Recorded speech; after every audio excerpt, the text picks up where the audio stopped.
America Israel মিলে হামলা চালিয়েছে ইরানে, জবাবে ইরানও পাল্টা হামলা চালাচ্ছে। মধ্যপ্রাচ্যে ত্রিদেশীয় এই যুদ্ধ এখন বিশ্ব রাজনীতির অন্যতম আলোচিত বিষয়। ইসরায়েলের পাশাপাশি মার্কিন ঘাঁটিতেও প্রতিদিন আঘাত হানছে ইরান। প্রশ্ন উঠছে, কিসের জোরে এমন সাহসী অবস্থানে দাঁড়িয়েছে ইরান? কেনই বা ইরানকে ভয় পায় ইসরায়েল? জানুন পুরো ভিডিওতে। বিশ্লেষকদের মতে ইরানের সামরিক শক্তির সবচেয়ে বড় ভরসা হলো তাদের বিশাল ক্ষেপণাস্ত্র ভান্ডার। নিজেদের প্রযুক্তিতেই বিভিন্ন ধরনের ক্ষেপণাস্ত্র তৈরি করেছে দেশটি, যা মধ্যপ্রাচ্যের বহু দেশকে সরাসরি লক্ষ্যবস্তুতে পরিণত করতে পারে। মার্কিন প্রতিরক্ষা বিভাগের তথ্য অনুযায়ী পুরো মধ্যপ্রাচ্যে সবচেয়ে বড় ক্ষেপণাস্ত্র মজুদ রয়েছে ইরানের কাছে। দেশটির হাতে রয়েছে স্বল্প ও মধ্যম পাল্লার অসংখ্য ব্যালিস্টিক মিসাইল।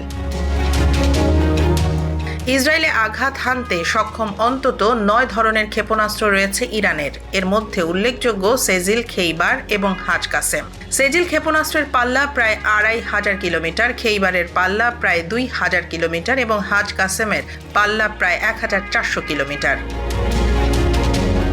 মার্কিন গবেষণা সংস্থা Center for Strategic and International স্টাডিজের তথ্য অনুযায়ী ইরানের অস্ত্র ভান্ডারে রয়েছে 1 ডজনেরও বেশি ধরনের ক্ষেপণাস্ত্র। যুক্তরাজ্য ভিত্তিক গবেষণা সংস্থা IISS জানায়, ইরানের কাছে 50টির বেশি মধ্যম পাল্লার এবং 100টির বেশি স্বল্প পাল্লার ব্যালিস্টিক মিসাইল লঞ্চার রয়েছে।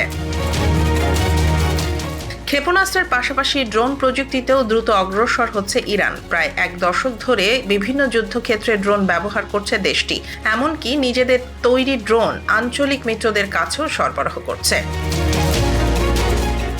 বিশেষজ্ঞরা বলছেন, ইরানের ড্রোনগুলো যুক্তরাষ্ট্রের মতো উন্নত না হলেও আত্মঘাতী সুইসাইড ড্রোন ব্যবহারে তারা বেশ কার্যকর সক্ষমতা অর্জন করেছে।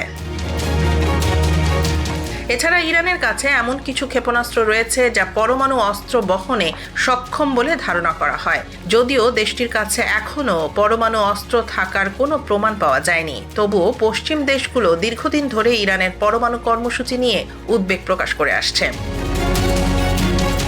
বিশ্লেষকদের মতে ইরানের এই বিশাল ক্ষেপণাস্ত্র ভান্ডার এবং ড্রোন সক্ষমতায় ইসরায়েলের জন্য বড় উদ্বেগের কারণ। তাই সামরিক প্রতিক্রিয়ার ক্ষেত্রে অনেক সময় সতর্ক অবস্থান নিতে দেখা যায় ইসরায়েলকে। মধ্যপ্রাচ্যে চলমান এই যুদ্ধ শেষ পর্যন্ত কোন দিকে গড়ায়, সেটাই এখন দেখার বিষয়।